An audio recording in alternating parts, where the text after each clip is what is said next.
ازيكم عاملين ايه؟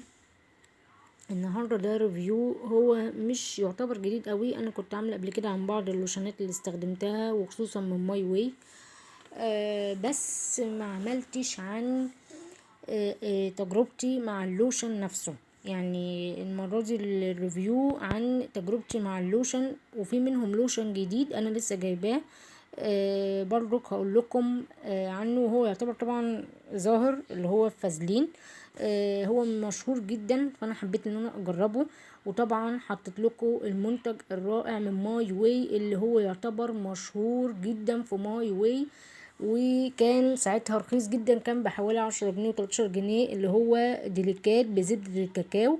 ده جميل جدا جدا يا جماعة. انا اختي جربت، يعني انا طبعا كان جايلي واحد جوز هند هدية، والديليكات بزبدة الكاكاو. اختي خدت بزبدة الكاكاو وانا خدت اللي بجوز الهند، فما لحقتش اجربه، فروحت اشتريته مخصوص لما زميلتي جربته. طلب مني يجي 3 4 مرات، فبصراحة كان عندي فضول ان انا اشتريه واشتريته. بقاله كتير معايا بصراحة، بقاله يجي اكتر من، يعني مش قادرة اقول، يعني من 9، يعني يعتبر داخل، يعني مش عايزة اقول سنة، بس هو على المراكب في الحدود دي.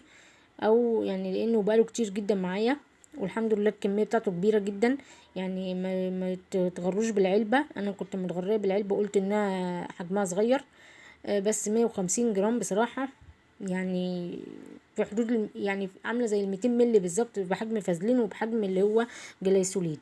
بصراحة كميتها كبيرة جدا، واللي مستخدمها عارف ده. طيب، اول حاجة هنبدأ باستخدام جلايسوليد. جلايسوليد ده مشهور يا جماعة، اللوشن غير دهني للجسم. آه، انا زودت في الريفيو برضو كريم جلايسوليد، بما اننا بنتكلم عن اللوشن نتكلم عن الكريم بتاعه بالمرة. اللوشن ده يا جماعة انا جايباه من الشتاء اللي فات. يعني يعتبر بقاله سنة. هو طبعا مدة الحاجة دي بتبقى في حدود يعني مش عارفة بقاله سنة ولا مستني عدى عليه شهور. آه،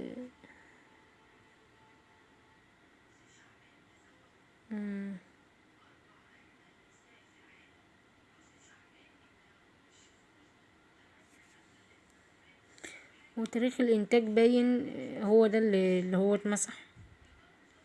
مش عارفة، هو مش باين طبعا لانه اتمسح. تمام.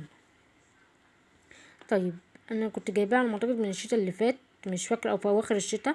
هو للبشره الحساسه، هو لوشن غير دهني للجسم. هو تركيبه، يعني يا جماعه هي تركيبه كريمي ومتطوره بالجليسرين. هو حجمه يا جماعه 200 ملي. انا كنت جايباه من الصيدليه بحوالي مش فاكره او كان بحوالي كام، بس على ما اعتقد كان بحوالي حاجه و30 جنيه. ده طبعا بالنسبة قبل ما الحاجة تزيد. طبعا انا بستخدمه، انا ما استخدمتوش كتير للاسف، عشان انا كنت بستخدم اللي هي الحاجات اللي ريحتها نفاذة. هو ريحته مش نفاذة، يعني ريحة يعني مش نفاذة قوي. آه، فيعتبر زي الكريم. بس هو جميل، لان يعني انا ساعات بتحبي تحطي قبل ما تنامي كده حاجة خفيفة على الايد او الجسم، يديكي ملمس اللي هو الناعم شوية للبشرة او يرطبها. عكس طبعا الكريم بتاعه معروف يا جماعة ان هو كريم تحسي ان هو دهني. ويعني يعني بصراحة هو فيه كمية آه، يعني هو يعني كريم جليسوليد فعلا ده يعني هو بيقول طبعا هنا كريم غير دهني، بس انا بحسه ان هو ملمسه يعني تقيل جدا، عامل زي الفازلين. هو حجمه يا جماعة 80 ملي، كبير. هو مكتوب هنا انه بينعم وبيرطب وبيحمي، وهو فعلا بينعم. آه، بصراحة هو كان سعره هنا يا جماعة اهو، كان سعره 25 جنيه. كنت جايباه برضك من صيدلية. فمعرفش دلوقتي سعره كام. ده بقاله فترة برضك من الشتاء. بس في اواخر الشتاء على ما اعتقد. انا كنت جايباه الاول او في اوائل الشتاء اللي فات. انا كنت جايباه يعني طبعا انا استخدمته وحطيت عليه كمان بعض حاجة اللي هو صابونة اللي هي آم، مش فاكرة اسم الصابونة، بس هي كانت صابونة بترطب برضو الجسم او حاجة زي كده، بتدي ريحة. بشرت حبة يعني عليهم فخليته اتقل زيادة. بس على فكرة هو حلو جدا في الشتاء جدا عكس اللوشن. اللوشن يمشي صيف وشتاء برضك، بس ده بيمشي شتاء اكتر لانه في الصيف يعني هو برضك بيمشي في الصيف، بس انا بحبه في الشتاء اكتر لانه بيدي يعني بيدي مفعول اكتر في الشتاء. بس طبعا انا منصحش، هو مكتوب هنا للبشرة، يعني هو بصوا هنا هو مكتوب هنا ان هو للاستعمال للبشرة. انا ما بحبش ان انا استخدمه للبشرة طبعا لانه تقيل جدا على البشرة، هو اخره الجسم او الايد فقط، اكتر من كده لا، لانه هو للبشرة هيبقى تقيل جدا على البشرة. انما اللوشن برضو طبعا معروف ان اللوشن يا جماعة للجسم مش للبشرة، مش للوش. اهو مكتوب هنا للجسم يا جماعة، في حاجات بتبقى للجسم واند بتبقى للهاند والبادي، يعني للايد والجسم. طبعا اللوشن معروف ان هو لكل حاجة للجسم عموما، انما الوجه لا. طيب ده كان سعره يا جماعة حاجة و30، انا مش فاكرة بالظبط، وده كان سعره 25 وقتها، معرفش دلوقتي بقى سعره بقى كام. طيب بالنسبة لديليكات ده بزيت الكاكاو طبعا ده كان جميل جدا، يعني انا مستخدمة منه كمية حلوة. انا كنت جايباه 2021، هو مكتوب ان هو صالح لمدة 3 سنوات. طبعا انا بستخدمه على الوجه على فكره يا جماعه انا عايزه اقول لكم على حاجه، ان هو حتى لو الصلاحيه بتاعته ما انتهت، طالما انت بتستخدميه على الجسم ما بيجرالوش حاجه، بس ما يستخدمش على الوش. بصراحة دي الكمية اللي انا استخدمتها، هو لونه عامل زي الزبدة الكاكاو. احلى حاجة في الكريم ده على فكرة يا جماعة ان هو مش داخل معاه اي حاجة تانية مع زبدة الكاكاو. هو زبدة الكاكاو كاكاو، يعني هو بلونها كمان، يعني لونها حتى مش زبدة الكاكاو معروفة انها بتبقى لونها مديه على لون البيج كده شوية.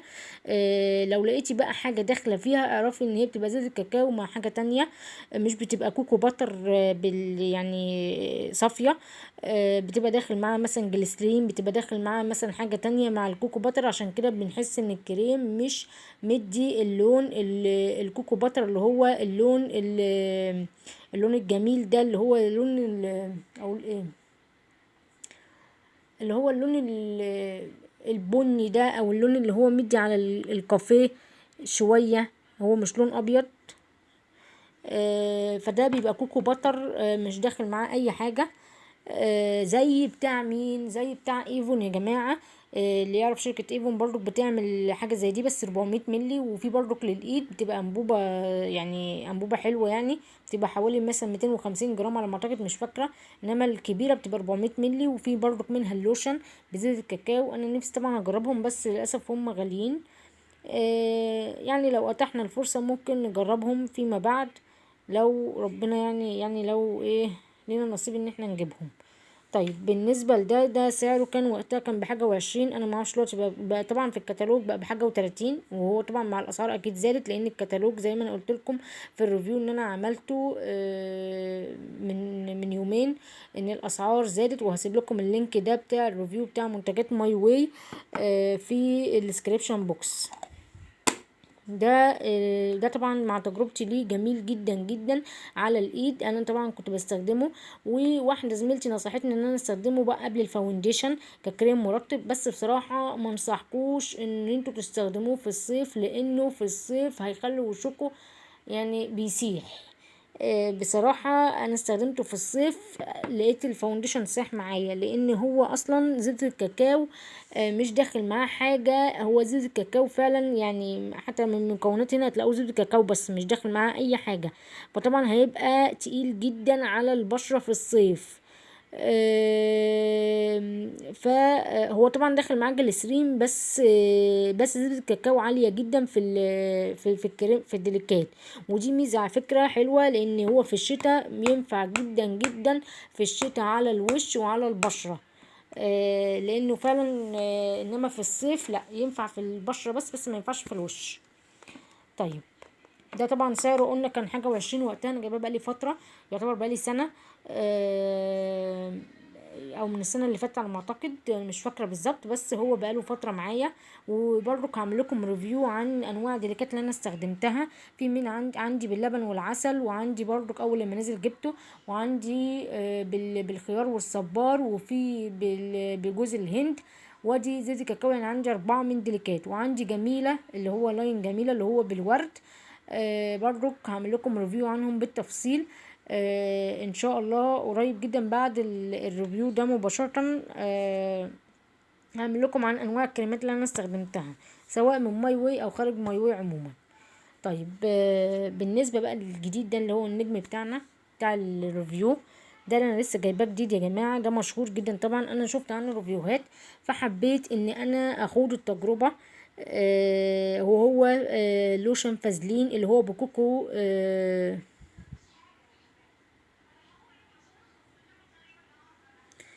هو طبعا هنا مكتوب كوكو رايدنت مع زيت الكاكاو، اللي هي يعني كاكاو، يعني انا مش عارفه ايه كوكو رايدنت. يعني الكوكو ده اللي هو الزبده. بس هنا مكتوب كوكو باتر. بس طبعا انا مش شايفه ان هو ريحته كوكو باتر. انا حاسه ان هو معاه حاجه تانية، وعلى ما اعتقد جليسرين، لان ريحته باينه.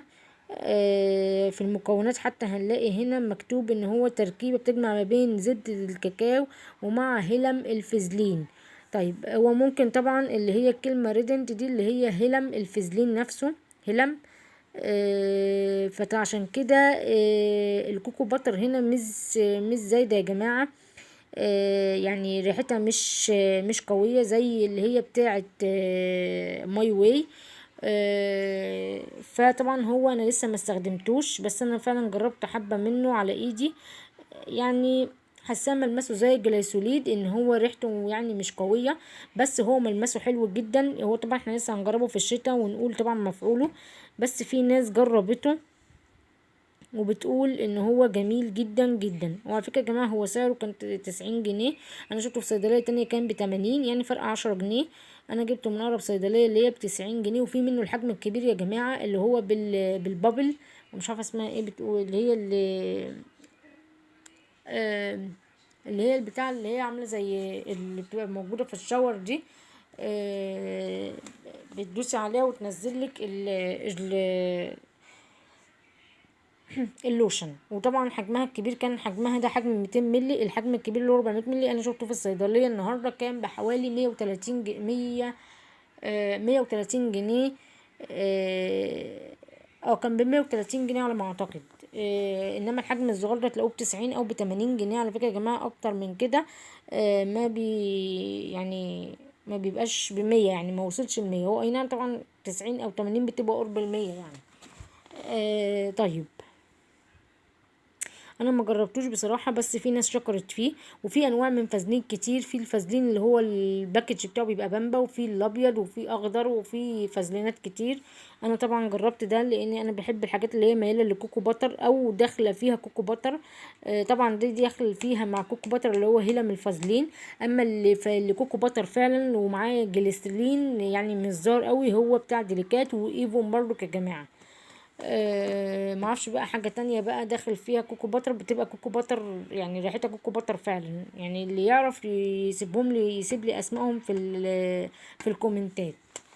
طيب بالنسبة بقى للكوكو باتر برضو ده كان نازل من نيفيا. ده كوكو باتر مكتوب ان هو كريم للجسم يا جماعة. وهو عناية مرطبة ومغذية 48 ساعة يعني على ما اعتقد.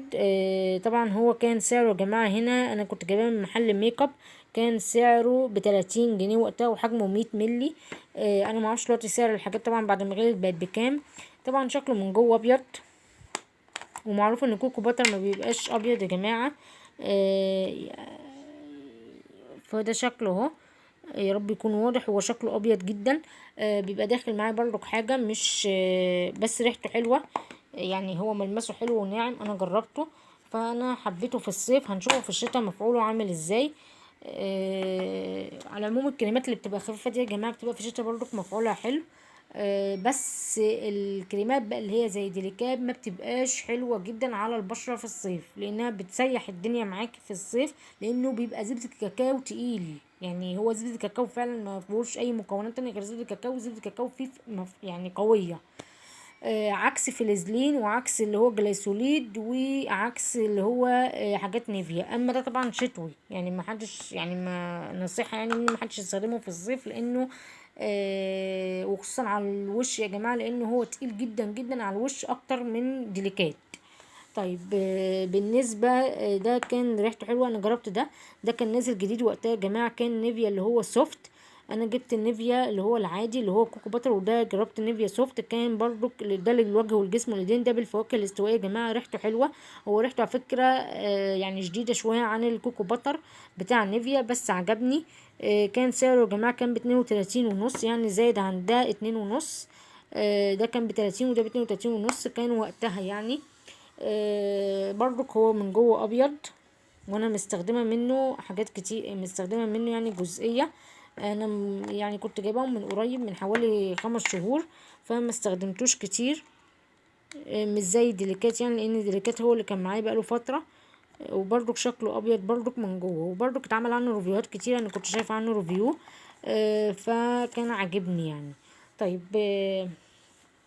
برضو بالنسبة لفازلين، انا كنت جايبة ده من فازلين طبعا، كان مشهور. انا جايباه اللي هو الليب بامب دي. ده من لاين ليزا فازلين، انا جايباها كان سعرها من الصيدلية يا جماعة كان ب15 جنيه، وده الاصلي. خلي في علمكم في فازلين اللي هو الحاجات بتاعت الشفايف دي عموما بتبقى في حاجات منها بتبقى مش اصلية. فلما تيجوا تجيبوا من الصيدلية يا جماعة، او تجيبوا من محل انتوا عارفينه يعني، بتبقى دي لونها اللي مش اصلية، بتبقى بامبا. ما بتبقاش الحمار اللي انتوا شايفينه ده.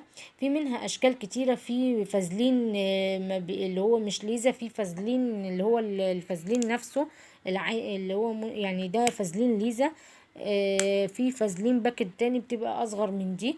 آه، وطبعا لو يعني شفت ريفيوهات على لو شفت ريفيوهات عنها هتلاقوا في انواع منها كتيره. بس اهم حاجه مش الباكج يا جماعه، اهم حاجه اللون بتاعها من جوه. لو لونها بامبا قوي وفي كرتون كده بتبقى ملزوقه، مش بتتخلع البلاستيك بتاعها، يبقى دي مش الاصليه.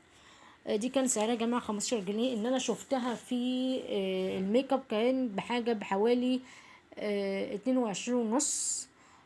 فانا عجبني اللي هي دي ب15 جنيه، حلوه جدا، والكميه بتاعتها كبيره على فكره يا جماعه، اكبر من ان انا شفتها في محل الميك اب كمان.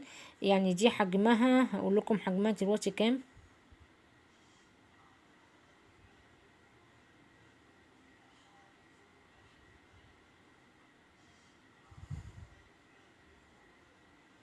هي طبعا صلاح لمدة 3 سنوات. حجمها يا جماعة 20 جرام. فهي حلوة جدا، وكان سعرها مفاجأة كان ب15 جنيه، فعجبتني. وطبعا الحاجات اللي من الصيدلية بتبقى يا جماعة مش كوبي، بتبقى اوريجينال، لان هم مش بيبيعوا اي حاجة كوبي بصراحة. ولو هتبقى كوبي هتبقى حاجة نظيفة. طيب نيجي للحاجة الأخيرة في الريفيو. هو اللوشن بتاع ماي واي ده، اللي هو طبعا فانيليا، ده مشهور جدا جدا يعني في من اللوشنات في ماي واي. والبودي ميست بتاعه مشهور قوي. يعتبر من احلى اللوشنات بتاعت ماي واي، حجمه يا جماعه كبير 120 جرام. فجميل جدا بصراحه، وشكله ابيض من جوه، وريحته بس ريحته نفاذه جدا، يعني بيعتبر من اللوشنات بتاعت ماي واي قويه. انا اول ما جربت اللوشن كنت مجربه اللي هو بتاع الورد، وكنت عامله ريفيو عنه قبل كده، هبقى اسيب لكم اللينك بتاعه في الديسكريبشن بوكس. اللوشن ده جميل جدا، والبودي ميست بتاعه جميل جدا جدا. اللوشن ده انصحكم لو هو نازل في الكتالوج الشهر ده تجيبوه، لانه هو قوي جدا. هو برضك والتوت، وانا مجربه التوت، ومجربه اللي هي بالورد، ومجربه اللي هي بريحه اللي هي الجاردن. بس بصراحه الحاجه الوحيده اللي مجربتهاش اللي هي الشوكولاته. انا ماليش تقل يعني في الشوكولاته، ما بحبش في اللوشنات بصراحه في الشوكولاتات. بس انا بحب الفانيليا قوي، ريحتها عجبتني جدا، وهو يعتبر من اقوى اللوشنات اللي بحبها في الشتاء قوي. ما بستغناش عنها في الشتاء. وطبعا انتوا عارفين ان الشتاء داخل اهو هيهل علينا، فهنحتاجه كتير جدا هو وديليكات، وبرده كل اللوشنات هنحتاجها سواء ماشيه صيفي ماشيه شتوي. مفيش حاجه بتتقال لا في الشتاء، يعني لان احنا عارفين ان جسمنا في الشتاء بينشف بسرعه، فبيحتاج حاجه ترطبها اكتر. وبرده حاجه برده تترطب وتنعم البشره زي جليسوليد، كريم جليسوليد، لان انت طبعا بتلاقي ايدك ساعات بتبقى خشنه. لان احنا ما بنشربش ميه كتير، فطبعا جلدنا بيبقى ناشف، فبنحتاج حاجه تبقى ترطب وتنعم في نفس الوقت. فكل حاجة هنستخدمها. طبعا انا ده يعني انا هو الباكج بتاعه شكله شيك، وسعره طبعا مش رخيص. بس انا مشكلة انا حاسة ان ريحته مش قوية. بس انا هجربه، واكيد طبعا هستغله لان هو انا عاجبني. حتى لو الكوكو باتر بتاعه ما كانتش عالية قوي، بس انا يعني عاجبني. واللي استخدمه يا جماعة يقول لي استخدامه كان حلو ولا لا معاه. يكتب لي في التعليقات، وانا هشوف التجربة وايه. بس انا يعني ايه متحمسة ليه، وهجربه ان شاء الله زي ما جربت جليسوليت برضك، حتى لو كانت ريحته قوية. بس هو ايه يعني هيبقى جميل برضك في الشتاء، لان زي ما احنا قلنا مفيش حاجة في الشتاء ما بنستخدمهاش. طيب ده كان الريفيو يا جماعة.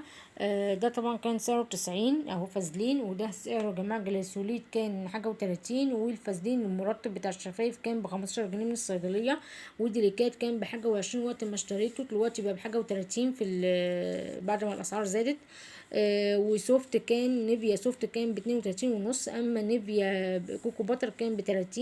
طبعا دي اسعار قديمة يا جماعة، انا معرفش دلوقتي اسعارهم عاملة ازاي. وكليم جليسوليت كنت جايبه من الصيدليه يا جماعه بقاله فتره ب25 جنيه، معرفش دلوقتي بقى بكام. وطبعا البادي لوشن ده سعره كان يعني بحوالي 18 او 19 جنيه، معرفش دلوقتي في الكتالوج بقى بكام. يعني طبعا لان الاسعار زادت ل10%، والكتالوج طبعا اتطبع على الاسعار قبل ما تزيد. فابقوا اعرفوهم في الفرع اللي عايز يطلب سواء اللي هو الفانيليا او سواء اللي هو الكريم بتاع ديليكات. بتمنى ان الريفيو يكون عجبكم، وبتمنى انكم انتوا ما تبخلوش عليا باللايك وتفعلوا زر الجرس او السبسكرايبس. ويا ريت يا جماعه تشوفوا اللي هو الديسكريبشن بوكس، لانه بيبقى فيه لينك بتاع فيديوهات ماي واي، ولينك العنايه بالبشره عموما. تبقوا تشوفوها برضك، لان بيبقى فيه حاجات كتيره حلوه في الفيديوهات دي هتفيدكم، وهتعرفوا الحاجات اللي هي بتبقى المنتجات بتاعت ماي واي، سواء الجديده او الحاجات اللي انا جربتها، فتستفادوا منها. بتمنى اهم حاجه يا جماعه اللايك، ما تبخلوش عليا باللايك عشان القناه تكبر بيكم، وتشتركوا في القناه وتفعلوا زر الجرس على الكل عشان توصل لكم كل الفيديوهات بتاعتي.